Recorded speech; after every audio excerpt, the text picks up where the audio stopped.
Hi everyone. This is the last bonus video in the online event From Morning to Light. And I am so honored that you've been on this journey with me through all the stories of different events that have happened to people that have caused them grief and trauma. And you've heard about all the tools that they've used or developed or found or discovered to help them on their grief journey. And most of them have offered these gifts to you. So it is my fervent wish that you take these gifts and that you go through your grief using these gifts and that they help you on your journey. This next guest, she is actually the very first guest that I recorded. She is Roshi Joan Halifax, and she is a Buddhist teacher. She is an anthropologist, an ecologist, and a civil rights activist. Roshi Joan, as she likes to be called, headed up the Pranja Buddhist order, and she runs the Upaya Institute and Zen Center, which is situated in Santa Fe, New Mexico. So here is the final recording in the series. Enjoy. Thank you for joining us, Roshi Joan. I would like to ask some questions around this really tricky subject called grief. It ends up being the white elephant in the room usually, and people don't know how to deal with people who are in grief. And I know you've done a lot of work with people who are dying or who are facing death. And I heard a podcast where you spoke about a gentleman who was on death row. And so you have firsthand knowledge of the emotional processes that people go through, especially when they know that they're about to die. So I wonder if you could talk a little bit about that, about the emotional processes. There's a beautiful line that I think comes from a song, but it goes, grief is love that has nowhere to go. And one can look at grief as the emotional and physical suffering that we experience over loss. That's the simple way to put it. And there are so many ways that grief expresses itself in a person's experience. So, for example, a grieving person might find it very difficult to concentrate, really difficult to sort of settle down and to be present.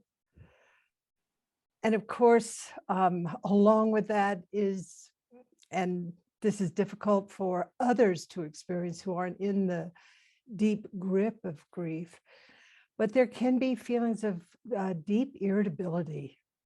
And I think this is important for us to be aware of. It's this sense of agitation or anxiousness and fragility that it ends up expressing itself as irritability. And then, of course, there's depression.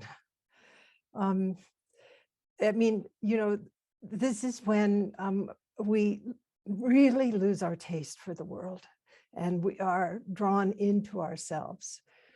And I think that is very prevalent today over the many different kinds of losses that we are experiencing as a result of the pandemic, as a result of climate change, and also of the war in Ukraine.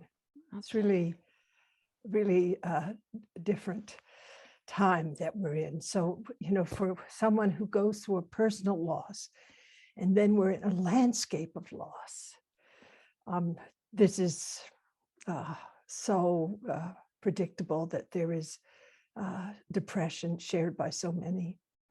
Well, I can say more, but I feel you have another question.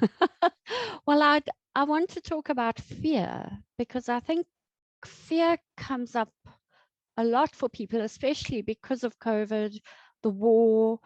I'm here in Italy, and the people here are panicking. They're remembering the Second World War, and it's palpable, the fear that people are going through. I know that when my husband died a few years ago, I also felt very, very, I didn't recognize it as fear. It's only looking back I realized, oh, that's what I was going through.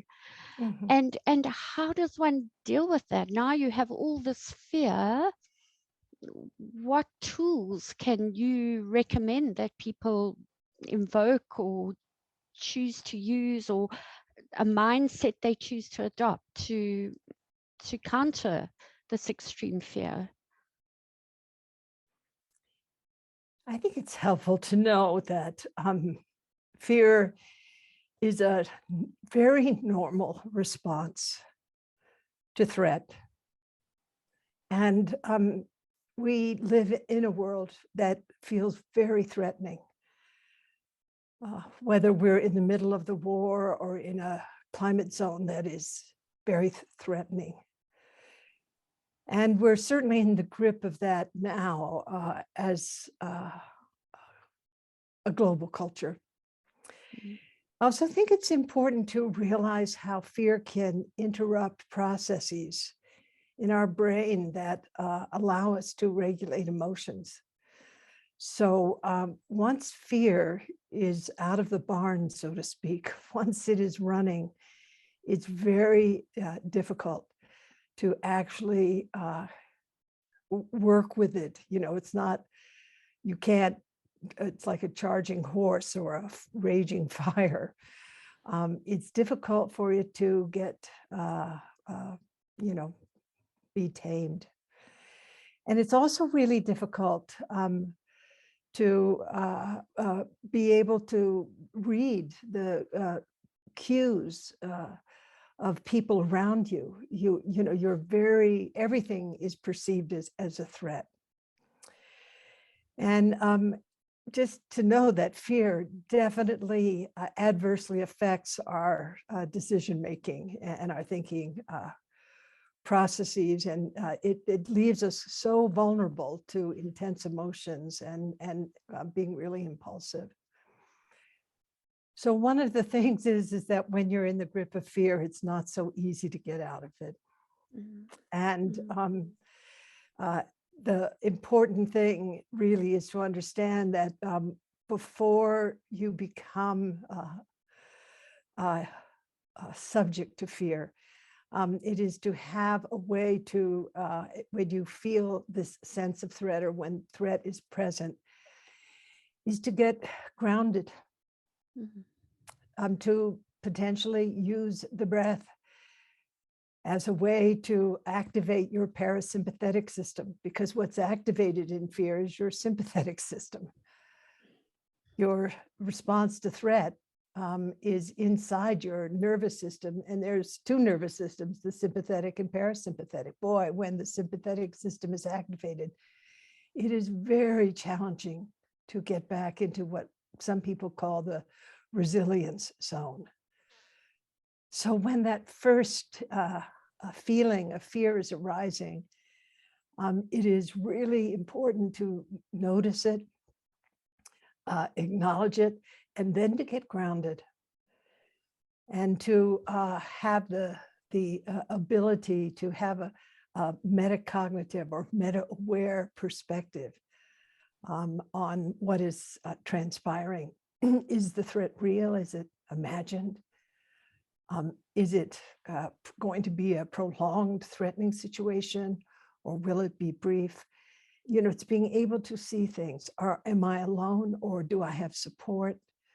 And so on.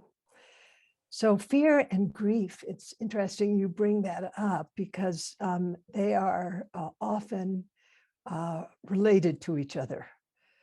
They are, Yeah, in a way, partners in our difficulties. they sure are. And you spoke so interestingly about the front body being hard because people have put up walls and armor to protect themselves, but they're vulnerable behind. The back body is soft. And you said it would be better if people could switch that so that they are soft in front and hard at the back, almost as if they're supported, is how I interpreted that. And I think that's a lovely expression, but how does one go about cultivating it? Well, excuse me. It's not that the back is hard, actually. I say strong back, soft front. Oh, So strong, sorry. yeah, it's all right. Um, it's that's a physical metaphor for the experience of equanimity. That is to be able to maintain balance in the midst of difficult situations, being able to uphold yourself in the midst of threat. It is also, it's not hard, it's specifically not hard. The back in this metaphor is flexible, it's conductive. So that kind of flexibility, you know, kind of like a dancer has, is really important in equanimity, being adaptive, responsive, but unperturbed by things as they are.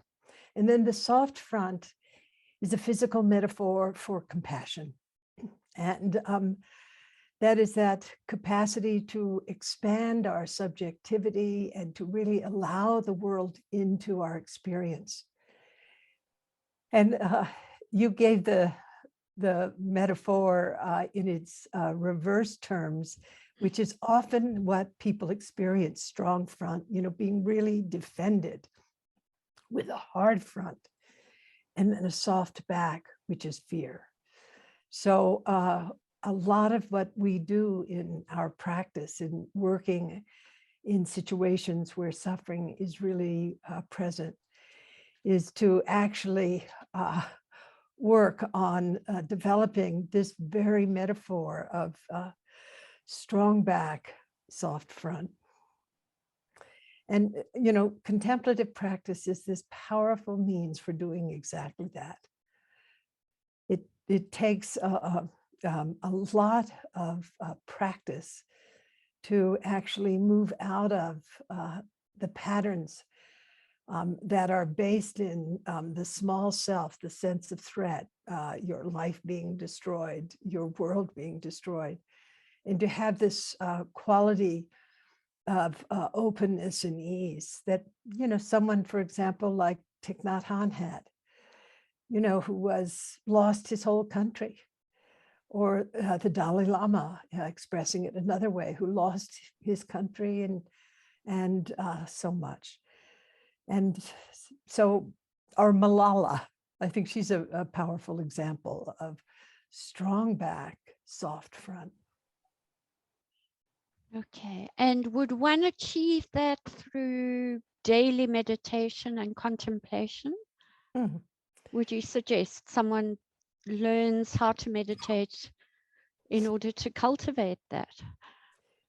Well, it's an interesting word, this word meditation. It's kind of like the word sport. In other words, you know, sport covers a whole range of things from ping pong to football, swimming and tennis. So does meditation. And what one looks at in the process of finding a practice that will help train the mind into being able to concentrate deeply, allocate one's attention to whatever is present in this very moment, to cultivate loving kindness and pro-social qualities, and to have wisdom. There are a whole range of practices that facilitate that. You know, one is concentration practice, another is insight practice, another is the cultivation of compassion. Many wonderful processes, yeah, in the whole range of meditation practices. But one has to be also very careful. And that is to have a motivation which is fundamentally unselfish, which is about, how can I serve others? And also not use meditation practice as a way of bypassing what one's suffering is at any given moment or the suffering of others. Don't hide out in practice. It's not a shortcut, basically. Not a shortcut, and it can actually be, what can I say, a way to avoid. And there will be, worse problems in the future for you. Oh, it's almost as if Denial. you're suppressing what needs to come out. That's I hear right. you. I hear you. And you spoke about practicing grace, which I loved. Can you talk a little bit about that practice? So I've been working in the end of life care field for over 50 years. And one of the things that I have learned from working in the field is that not only do dying people suffer, but also clinicians and healthcare workers suffer in being present for dying people and in the conditions, excuse me, that they're facing in the medical system. So I developed this process at first for clinicians, but now people, it's being used in education, in business, in human rights organizations.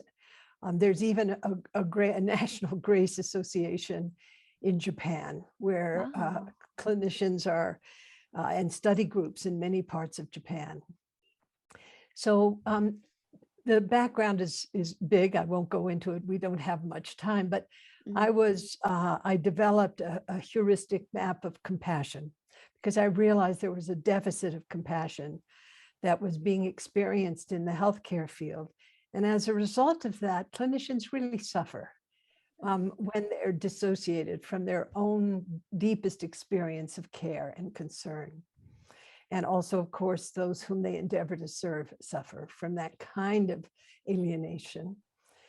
And I developed this map because I wanted to understand really why compassion was deemed not important or valuable or accessible in the healthcare field by many, not everyone at all, but of course, but in any case. And after I developed that map, I saw compassion was made of non-compassion elements. And then I developed this tool.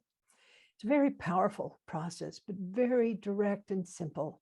And it's called grace. And it is kind of in your back pocket in any given moment. And it stands for, it's a mnemonic, it stands for the G of grace is gathering your attention. So that means, becoming really grounded and dropping into the body and allowing yourself to settle down, gathering your attention. The R of grace is recalling your intention.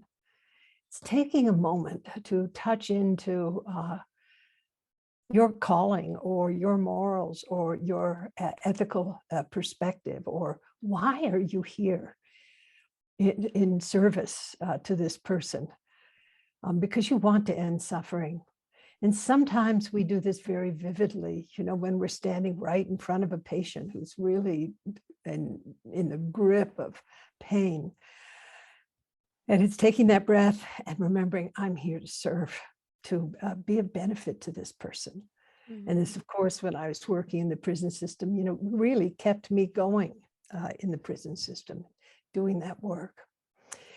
Then the A of grace is attuning. And at first, one attunes to one's own physical experience, and also to what feelings are present, and as well, what thoughts are present. And part of this is a grounding way. It's a way that we track our subjective experience, and it's also a way that we identify our biases. And then letting our attunement become interpersonal. And that is being able to bring empathy into play by sensing into what might be the physical experience, the emotional and cognitive experience, and really letting it inhabit us for a period, but knowing that we are also not that person. That gives us a huge amount of information. And actually, it's something that we often do intuitively.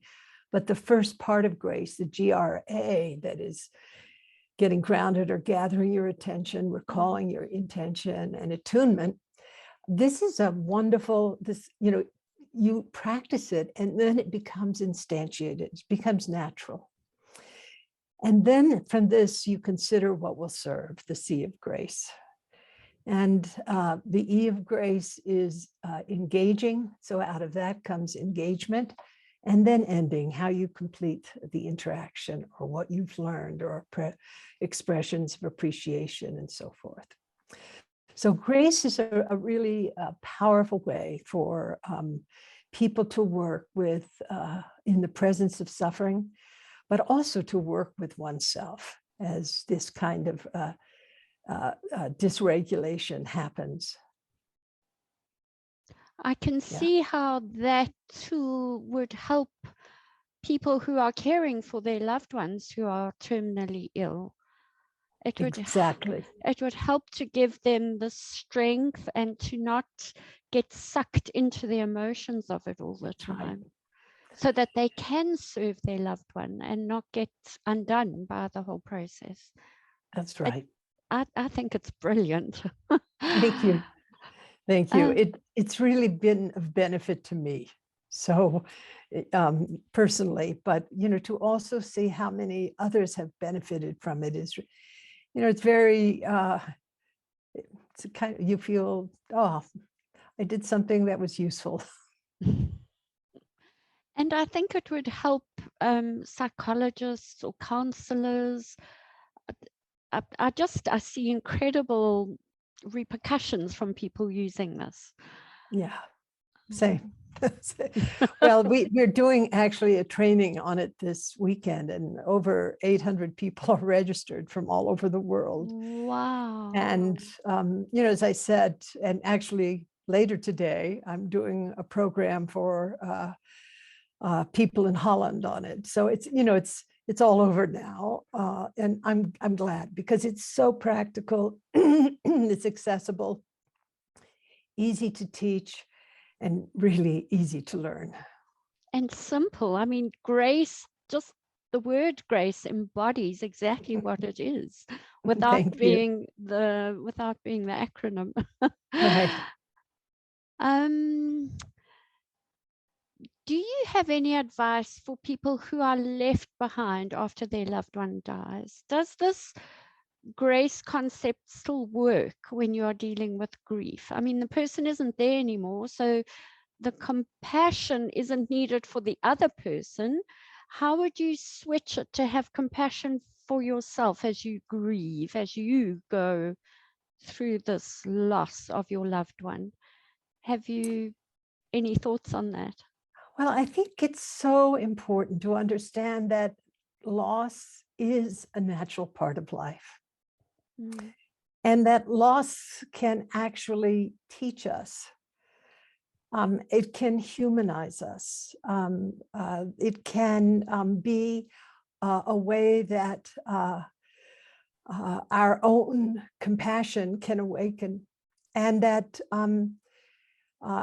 it is important, I feel, for us to recognize that it's a place where your values are more visible to you, and where you can explore what has really given your life meaning and purpose, what you care about, whom you've served in the course of your life, and most importantly, what obstacles have you overcome. I think it's important, when you're grieving, that we not only let ourselves rest in the landscape of sorrow, but also the landscape of possibility. And I also think it's important for us, and this is a tough one, to ask for forgiveness for from those who might have been harmed by you, and to forgive those who have harmed you, and also forgive oneself is one of the pathways that we can open up our sense of grief into an interactional field that is mutually beneficial. I think another is to serve others who grieve. And we can really learn from and be uplifted and healed through compassionate service to others who suffer like us. And I think it's also essential to remember that no matter what we do when we've lost someone close to us, we have to realize that our life won't quite go back to how it was before. And that is, I think, important. But the other side, or not on the other side, is, it's people who survived trauma, for example, who've gone through intense grief can really come back transformed by the experience and see that their suffering in the end has made them more resilient rather than more fragile.